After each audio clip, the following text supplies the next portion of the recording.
Okay, hello.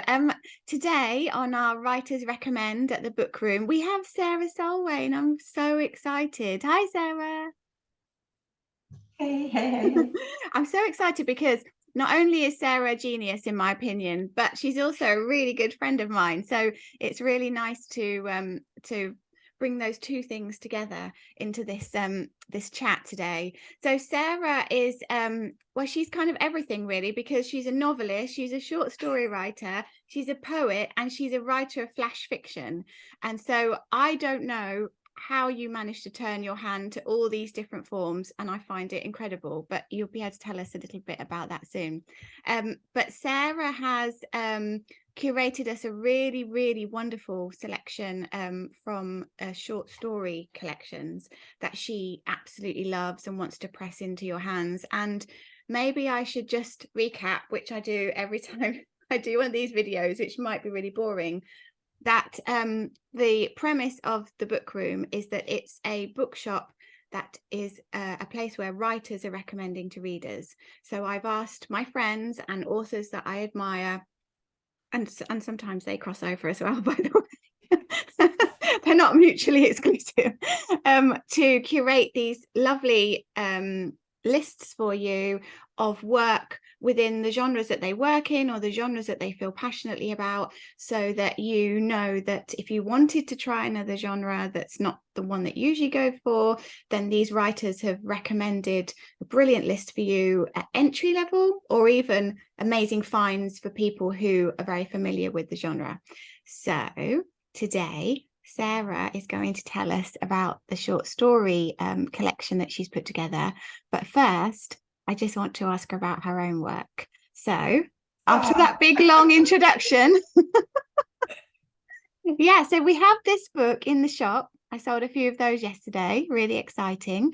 And this came out, was it last year, 2021? It was last October, yes, with Valley Press, who are, well, I think are quite independent, interesting press in the north. Yeah. Yeah, and I really like to have these independent presses in the shop, and I'd like to do more of that as time goes on, because they're doing such interesting work, aren't they? And they're taking risks and taking chances on experimental debuts and really interesting work that's then ending up on prize lists. So I think it's great, don't you, what they're doing? I think it's really, yeah, it is. And also, you're working. I think you found this with opening the bookshop. By the way, did you see my dress, Anna? I've got books on Oh it. my goodness, that's so cool. Oh, that's so I'm cool. dressed up as your bookshop. I shall come and like merge into the background and no one will know I'm there. No, but about the independent presses, I mean, I think as you found with opening the bookshop, that actually as writers, sometimes we can feel completely away from the mechanics of how our books are being read and books are being sold. And with the independent presses, you're very aware that I mean, it's a love project, really, basically. I don't think many people are making absolute fortunes from, doing this, but it's because they're not, perhaps, I mean, I can't speak for everybody, but not seeing the books in the bookshops that they might want to read and take a chance on. I think that's great.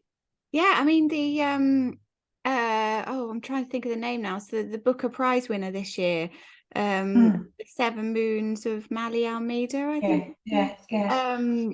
That was I'm trying to think of the name of it now, but that was I mean, honestly.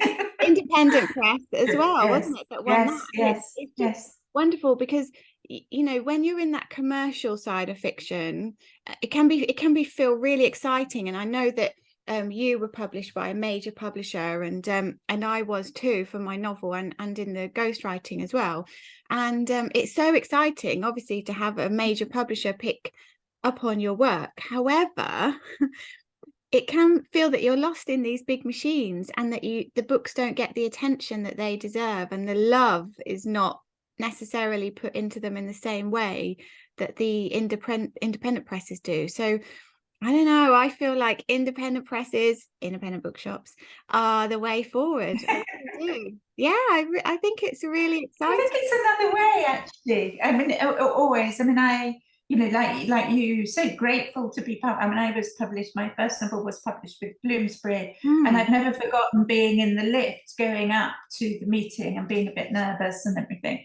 And there were some people, you know, there, and one of them, it was a Monday, and one of them said, I read a book for complete pleasure over the weekend. And it was just like, oh my God, what did you read? And it was, it was just, you know, so you know, you don't go into publishing if you don't love books and you don't love, you know, writing. So it's all different. But I think it's the risk takers, that's perhaps, who are the more independent ones. And I feel books are a little bit like the music industry now, in that when you have, you know, when you have a hit, whether it's books or a record, you just want to find what the next one of those, without thinking, you know, where am I going to create a hit from, or does it have to be a hit to be deemed as a success as well? You know, lots of big presses, I think, are also like the independent presses. They're happy for a reader to build their readership, but people measure success in the book world in terms of like the big hitters, the big, you know, 7-figure deals and things like that. But I think a slow burn is preferable. But I'd like to have but also when I first started writing with short stories, and partly because I love them so much, and I have loved reading them since I was, you know, as a child, or, you know, we're reading them without thinking when we're reading fairy stories, and then I discovered Roald Dahl's short stories, The Real Twist in the Tale, and it was like, oh my God, that were the most exciting. But when I first started publishing, you know, the big publishers weren't taking on short stories. And, you know, people were coming back continuously saying, we really like the writing, come back when you've got a novel. So I think it's interesting that has shifted now. But I think it's shifted really in the last few years. When there was Cat Person, of course, that went viral in the New Yorker. Suddenly, you know, she had her collection whizzed out fairly quickly. And so I feel like it's actually in the last 5 years that there's been more excitement. I mean, I know that people have been writing short stories for a long time, but you're right that I remember wanting to do a short story collection, and then my agent saying to me, well, let's get the novel out and get someone interested in novel, and maybe you could piggyback on the back of that.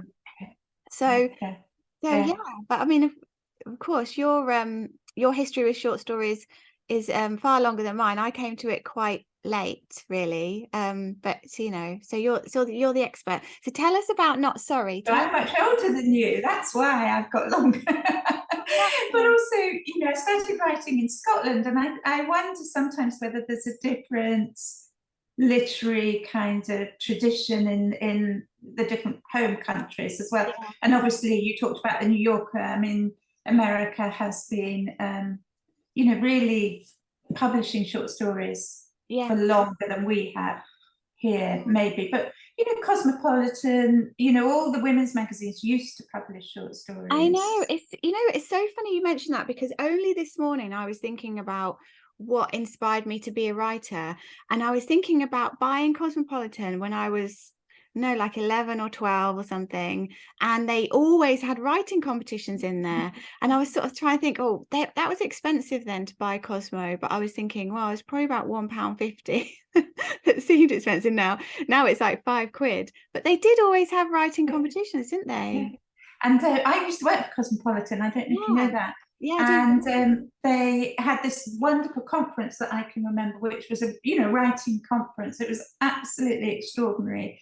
And there was like Angela Carter here, and Angelo came, and it was just like amazing. And I was really kind of young and junior, and I just couldn't speak to people. And I can remember Faye Weldon being so lovely, and obviously taking kind of pity on when we got into this kind of, oh my God, conversation that went on for hours about motorway service station breakfasts. And I think that's partly why going back to short stories, but that's why I like that you can kind of latch on something extraordinary, make it like the center of everything, but you don't have to stay in that, as it were, like with a novel. So you're just really getting these glimpses and I get a bit cross. I can see why people are saying, oh, short stories are popular now because we've got such a short attention spans, or they're great for commuting, etc. So I see that, but actually when I'm reading a short story and I finish it, it's not about the time. I mean, it's with me for the rest of the day. Yeah, yeah. You know, I mean, in fact, I was going to send you a short story because they do stay with you. They get into the skin and bones of you. And with your swimming lessons at the moment, I was going to send you. I don't know if you're familiar with Miranda July's short story yes, about. yeah. Yes, I was going to send you that the other day, where she decides to Yeah, give swimming lessons in her flat, and so she gets them all into the position, doesn't she, on the carpet? I love her work. She was one of. I mean, this was the difficult thing about doing this curation. You probably had it from every author that you've asked. Is like, oh my God, if I only pick 5, you know, how am I going to do that? I need to kind of, you know, like, oh, which ones? And also, you want relatively contemporary ones, I think, because there's something there. But does that, you know, what about all the other ones that Well, I've I read? know. But anyway, Also, one last thing about swimming and short stories. Of course, John Cheever's The Swimmer, and then that was a big Hollywood film. And then there are other short stories that have been made into Hollywood films. So, you know, they just spark something in us. It's And amazing how many stories have. And in fact, I would love to be able to share one of my choices, which is Man versus Nature, Diane Cook. But I've done what you had kind of asked us to pick, the books that we keep kind of giving to other people. And I was talking about exactly your bookshop and everything to a friend, and talking about this one. She said, oh, I'd love to read it. So I've lent it to her. So obviously she'll have to come and buy her own copy. But one in there was made in, which the title story, Man versus Nature, has been made into a film. And that book is really interesting because it was her first book, but she's then gone on, and The Wilderness was shortlisted for the Booker, her novel. Yeah, exactly. And the Man versus Nature cover is very similar. And I will promise I will let you have 5, and I will try and get it in. But there's actually only 4 copies left at the wholesaler, so I'm not sure what it is. Yeah, so. But you know, it's that, to what she does in that collection is explore what happens when, well, you know, it's like wild out here now. And so, you know, but this, and then we've had that very hot summer. What happens to us as civilized beings when we're faced with nature? So there is, you know, so I don't know how, I mean, so short story allows you to kind of explore your worst nightmares, really, I think. But still she manages to make me laugh in each story, even as I'm going, oh my God. So I think so clever. How interesting. I haven't actually read her short story collection, so I will. I think I know a good bookshop you could go to. And it's just before we move on to your collection, would you just hold up Not Sorry and just tell us a little bit about the creation of that? Because I love this cover. It's absolutely gorgeous, and it has such lovely little gems inside. So would you share with us a little bit about the story of this book and how it came to you? Yes. I think I would say that I was writing flash fiction before it became kind of flash fiction, you know, so popular, and I'm really happy that it has. But these are short stories. Some of them are literally no more than a page. So some of them I'm a poet as well, and I have kind of used some of the like poetic techniques, but also the rhythm of the language to tell the story. They're little glimpses into my very jumbled mind, I think, probably. In that we go, there's ordering that.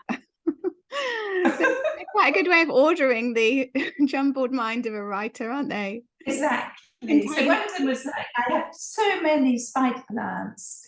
And I love spider plants, but I suddenly go, oh, what would it be? What questions would I ask a spider plant? You know, I do like always being kind of stuck in the dusty corner of a bathroom, you know, a student bathroom, you know, but you still keep going, you're still surviving. What was that about? And obviously, you know, there becomes I think if you think about it too much at the beginning, it doesn't work, but it becomes like a metaphor for why we're doing, you know, why are we doing all sorts of things? Why do we keep going, really? They're all absolute fiction, which is kind of interesting because some people think it's about, some of them are about my marriage and my poor husband. I think I should put like a disclaimer at every one, but it starts with instructions for reading this story, which is like a series of 10 instructions. You don't get the story, but you get the writer saying, don't think just because this is this. But as it goes on, you actually realize, hopefully, that she is saying, actually, this is true. You know, and bringing in that fantasy element. So playing with all sorts of different formats, which I love doing. I think for me, flash fictions and stories are how far can you go without it being kind of ridiculous, really. It becomes interesting. Okay. That's that's really interesting in terms of how we go through life. Yeah, and quite often we cross over to the ridiculous. Well, yeah. So would you like to start talking us through your selection? I'm really excited to know why you have picked these books and why you love them so much, and why readers should find them at the book room. Yeah. So the first one is Lucy Caldwell's Intimacies, and she's a I don't know how old she is actually, but she seems always about my age. Yeah. Oh, yeah.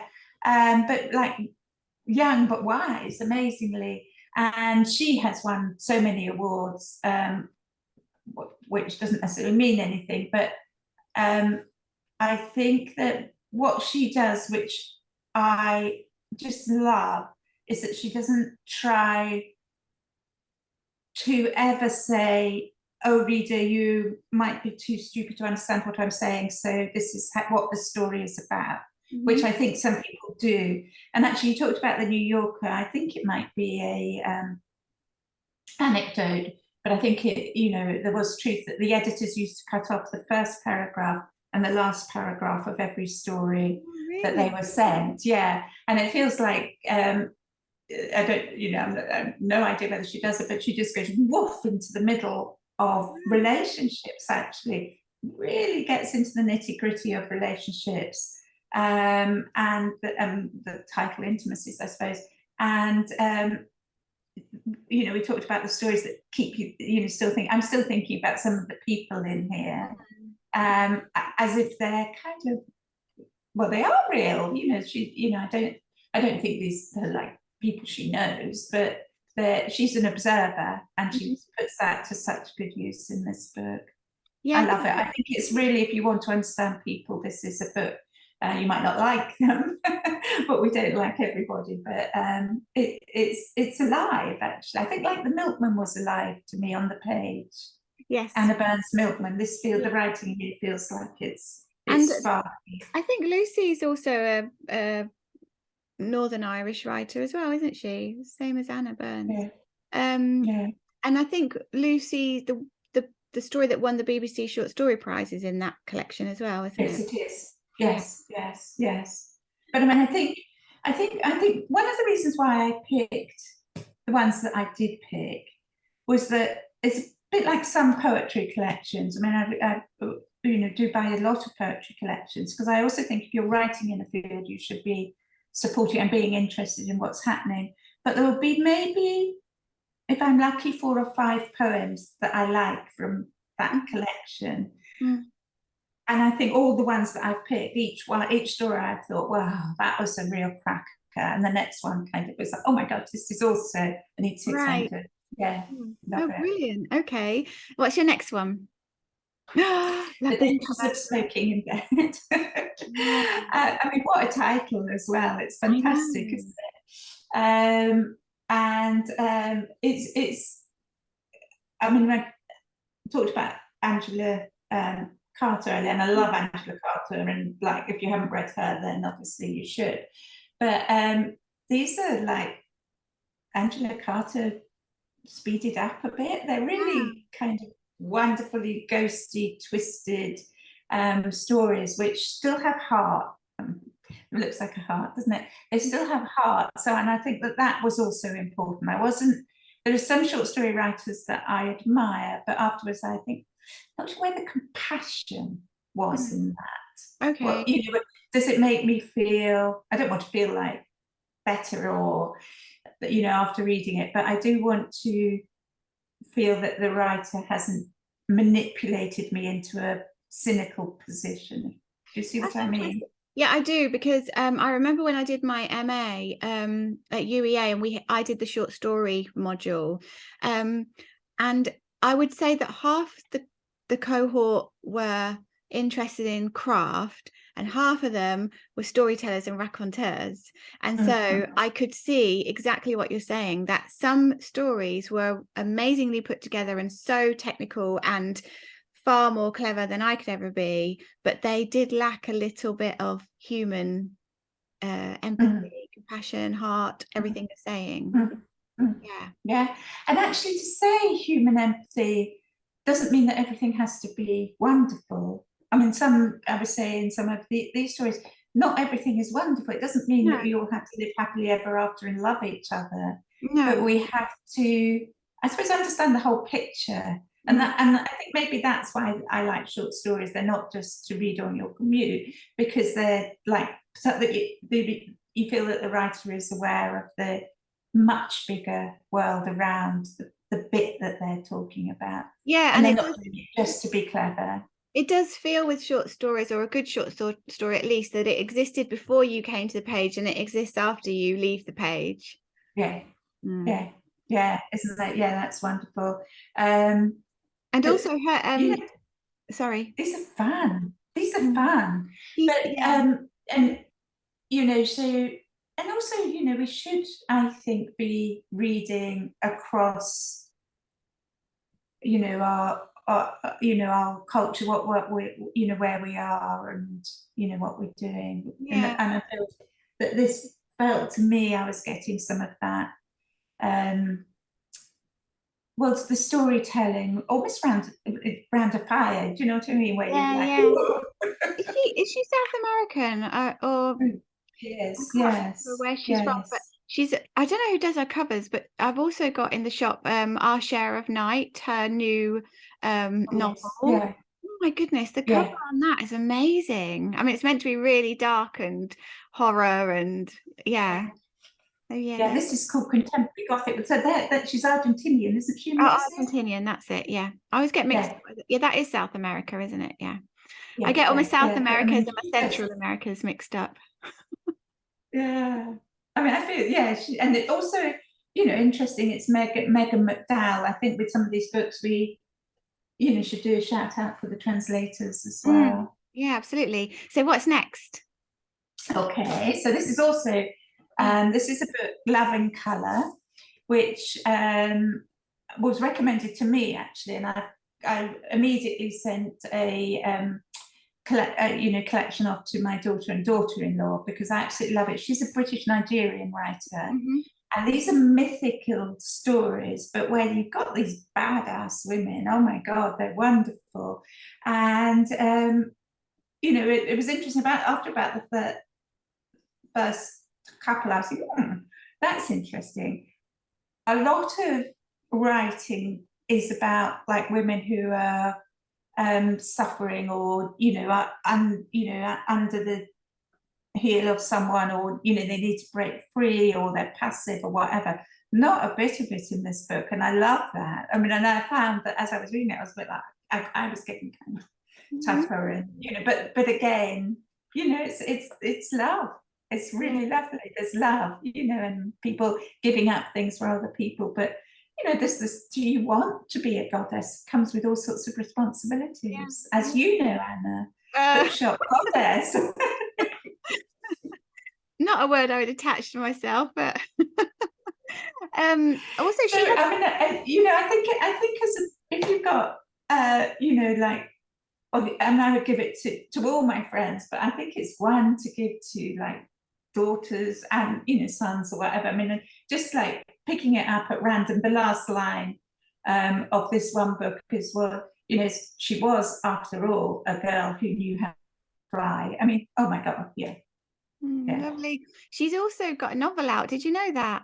No, I didn't. Yes, I wrote about it in my digest of last weekend's newspaper reviews.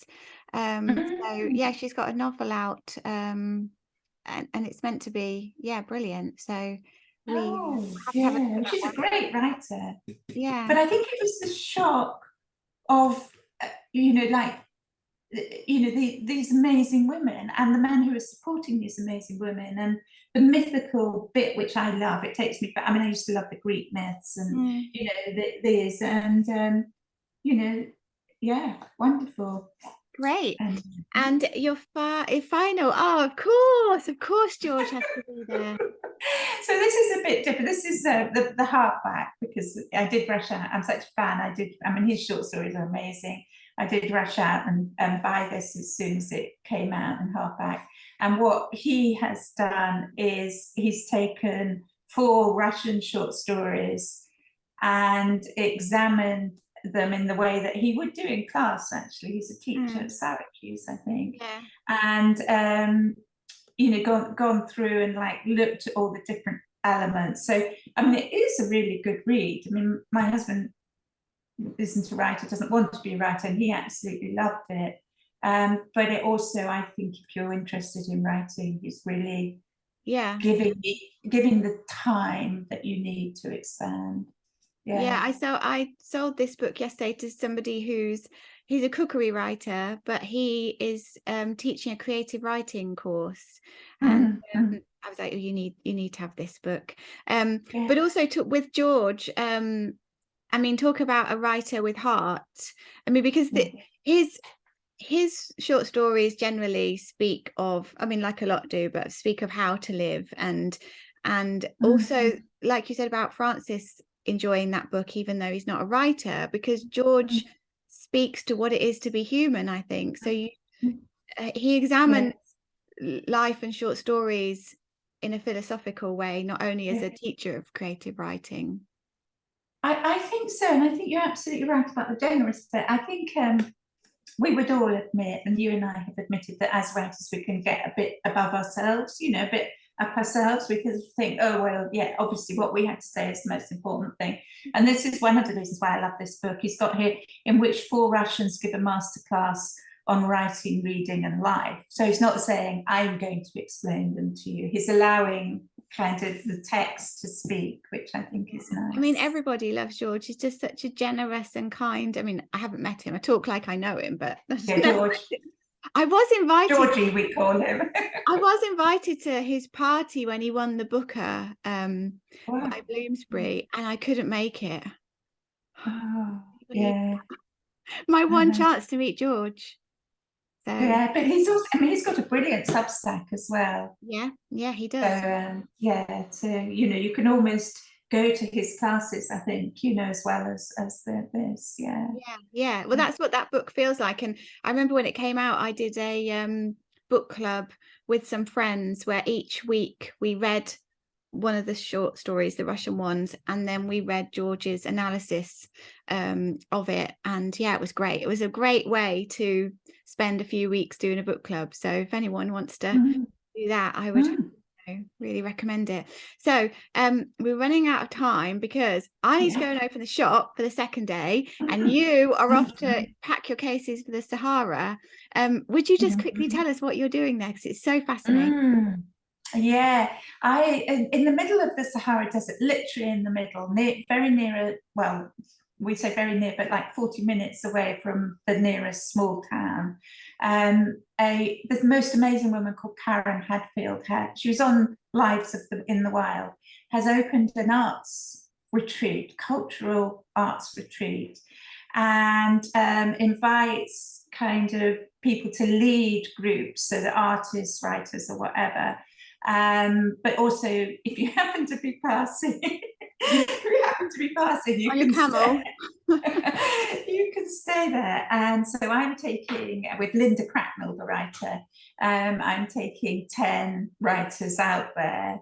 And for like 10 days, there's no Wi-Fi. It's going to be amazing, actually. Wow. And so will you be teaching during those 10 days or workshopping? Yeah, and so we're teaching, Linda and I are running workshops in the morning, and then people will have their time off, and then at 5 o'clock there's a rooftop with the views out, so we're going to sit on the sunset, and we're going to do, that's when we're going to do readings and kind of things, and then there's the chance to sleep out. But oh my God, the stars are just extraordinary, and the sense of space, but also the people around. Yeah, it's a wonderful place. Wow. Yeah. Oh, I'm just so jealous. Yeah. Well, think of us in the rain this week. 26. When you're in the Sahara. But thank you so much for joining us today. It's just been wonderful to hear your choices, and I will put them all on the website so people can, having listened to your persuasive arguments for each of them, they'll be able to buy them. So thank you. I buy them all, actually. Well, that's the thing, and I will because whenever I do these interviews, I just want to read all of them. So I'm going to offer a discount for the whole collection, because I think it would be a lovely gift, don't you think? That would be such a nice gift. Oh, amazing. Yeah. Amazing. Right, okay. Yeah. Thank you, Sarah, so much. It's been wonderful to talk to you. Thank you. Bye.